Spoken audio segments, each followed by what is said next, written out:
Well, he's here. No, he's good. He's doing good. Doing good. Didn't miss a beat. Jordan and Jaden, are those still going to be game time decisions? Yeah, we got game time decisions on those two as well as on Yarny.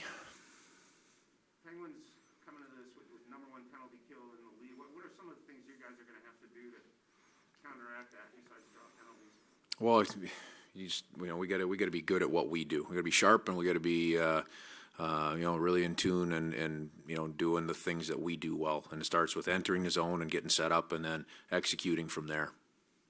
Your line with Geeky and Tanev and McCann has generated a lot of opportunities the last 3 games. Why is that?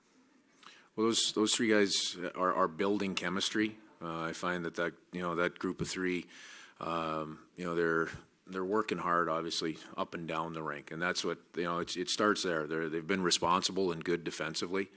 When I look at the job that Morgan Geeky is doing, both defensively and offensively, the two they're connected. And that group they're generating some of their offensive opportunities off of playing good defense and then being able to transition.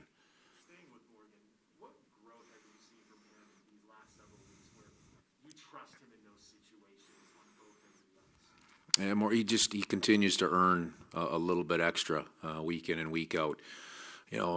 One of the challenges that he had coming in early was adjusting back to center ice. He hadn't played a lot, especially in the NHL over the last year plus, up the middle. He'd been on, most nights he had been on the wing. So there was that adjustment to start with, and then, really just, his growth in terms of, his confidence with and without the puck, and as a centerman, the ability to take charge.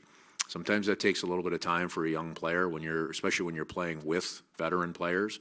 But still, you're up the middle. You have to be the guy that takes charge out there in a lot of different situations, and we're really starting to see his growth in that area and confidence in that area. Given your experience as someone who has developed guys that age throughout your career, is there anything that's different about trying to do it at the NHL level compared to when you were at UND, or is it just hockey's hockey and you're just working with a young guy trying to find his way to where he wants to be?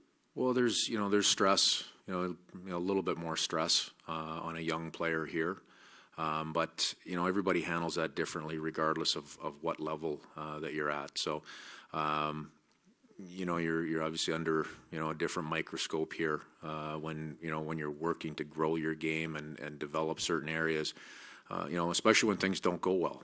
You're going to have there's going to be nights where things don't go the way you want to.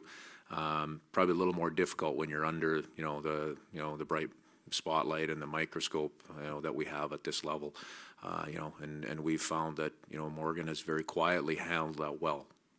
You put that line together 3 or 4 games ago. Was it something that you saw as their potential, or what led to that decision on putting those 3 together? Well, they've all spent a little bit of time together, in groups of 2. And when you look at some of the individual skill sets, it makes sense on paper. And again, just personality-wise, a lot of times that comes into play with chemistry as well. So we, early on, we saw some good and some bad with some of those combinations. Under different opportunities and different stress. But since coming together, the 3 of them have worked hard to become a good line that's on the same page and doing some good things up and down the rink. Is that a key when you're looking at potential line changes or making changes, like how maybe 2 guys have played together necessarily? It's an easier place to start, rather than looking at all 3 new pieces. Sometimes that's necessary, but definitely we keep track of things that have happened in the past and things that have worked in the past, and sometimes it takes a week or 2 or a month or 2 to go back to it, but that information is always there. Pittsburgh has looked for some offense the last couple of games. They've mixed up their forward lines. What can you expect tonight from them? Well, they're just, you look at their group, the veteran group that they have, the success that group has had. They know how to win. This team plays fast and hard. That's what really stands out to me. when, you know, I watch the way they play. You know, the obvious skill level and maturity that they have as a group. You know, I think everybody notices and recognizes that. But, you know, the terms fast and hard come to mind when I look at their group. The other night, Dave, it really looked like you guys gave a challenge sort of to Jamie Alexiak, Carson Soucy, and Alex Wenberg line in terms of trying to match up almost against Connor McDavid. It looked like they really held up very well. What have you seen about the growth of not only the Wenberg line, but that Soucy-Alexiak pair that you felt made it a good idea to sort of put them up to that challenge against Star Power? Well, the two guys in the back end move well. You know, they've obviously, you know, they've got some size and length to them in terms of defending, and that pair has, you know, it hasn't been together all that long, but they're showing some chemistry and some growth together. You know, they can both skate and move, and that's a real key. You know, with Wenny's line, you know, now having a chance, I think probably Game 5 or Game 6 together. They're growing with a little bit of chemistry and confidence as well.